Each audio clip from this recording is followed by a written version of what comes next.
So we talked about Ohio State. Let's talk about our next opponent, San Jose State. They went 7-6 in the Mountain West, or out of the Mountain West last year. They went 3-4 in the Mountain West. Ken, I'm going to butcher this last name. Niumatalolo, maybe I didn't. You got Navy it. You got won it. 192 games in 16 years. He was there for the longest time, guys. Like, I remember him on the sidelines my whole life at Navy, so it's kind of weird to see him on San Jose State now. But overall, like a solid football team coming into Texas. They do lose Nick Nash, who was all-world everything, up for the Biletnikoff last year. Could have won the Biletnikoff. At, I believe, like 16 touchdowns, 1,300 yards receiving, basically 14. He had 1,392 yards. Guy's a stud. Gerald, what do you think about this team coming into Austin? Yeah, it's an interesting matchup because I love that Ken Niumatalolo is really like trying to shed the I'm the Navy guy. Like, he doesn't run the triple option. It's a very wide open offense. They're going to throw the ball down the field.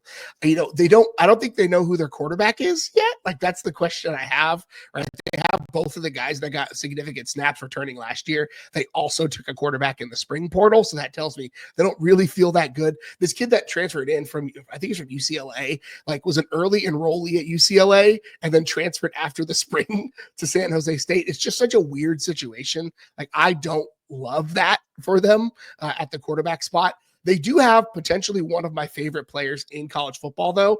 They're running back, and I'm trying to make sure I get his name right. Floyd Chalk. Floyd Chalk, right? Floyd Chalk the fourth. Don't forget the fourth. 5'7", 192. The guys are like a bowling ball running down the field. I love watching his play. So, like, he's going to be an interesting, it might be like a little bit of a test for Texas's like open field tackling abilities. If he can do that, like, that's a dude that you're going to have to freaking take down like a man. So I'm curious to see. I don't feel like it's going to be much just from top to bottom. You know, Texas out talents them position to position. But I think they're going to do some things that may stretch Texas a little bit, especially at a letdown spot coming off of Ohio State. They're going to spread the ball around, but also, you know, Ken Niumatalolo, as much as he is trying to like shed that I'm the triple option guy from Navy, he's got a 5'7", 200-pound running back. So you can control the game and hopefully beat on some tired legs and create some offense for yourself.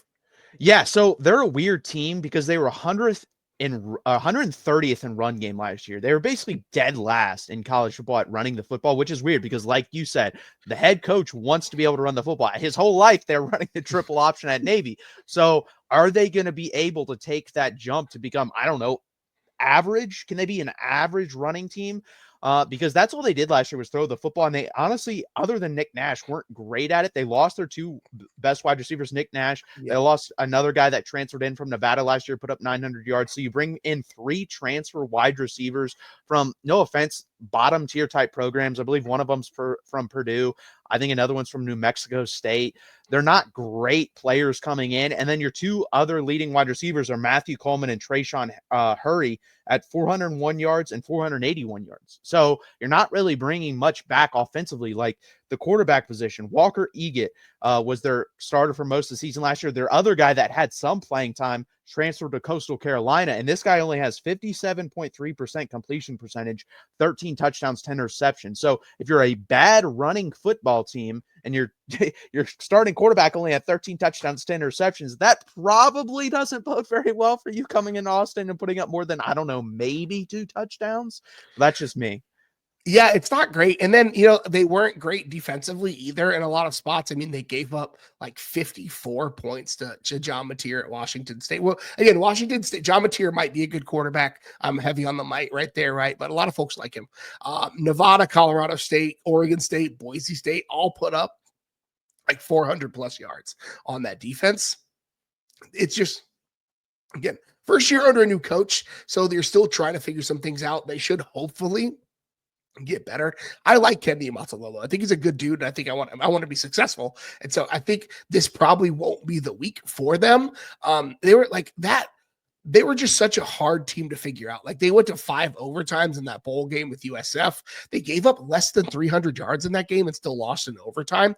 It's just such a hard team to figure out. I don't understand it. Yeah, and like you said, defensively, they weren't great. They do bring back their leading tackler, Jordan Pollard, who's probably their best player. He had 115 Yeah. total tackles last year. But then the two guys that you stand out also defensively are gone. One defensive lineman, Sone Toya, he's gone. He went to the NFL. And then Robert Rahimi is like a legitimately good football player, led their second in team in tackles, led their team in interceptions, and he transferred to SMU. So obviously a pretty good football player playing for the ACC champion, but you lose him. So I don't know what to expect from this football team. I just don't know what to expect. And let's be honest here. Did I think they had a good chance of winning this game, even if you bring every one of those guys back, including Nick Nash? No. But will they be able to score, I don't know, 10 points? When the over-under comes out here, it's going to be very interesting what this is. My guess is it's probably going to be Texas like minus 31, something like that. It's going to be somewhere in between 28 and 31 is my guess. I think it's going to look a lot like that Colorado State line from a year ago. It's very lopsided, very, very Texas heavy.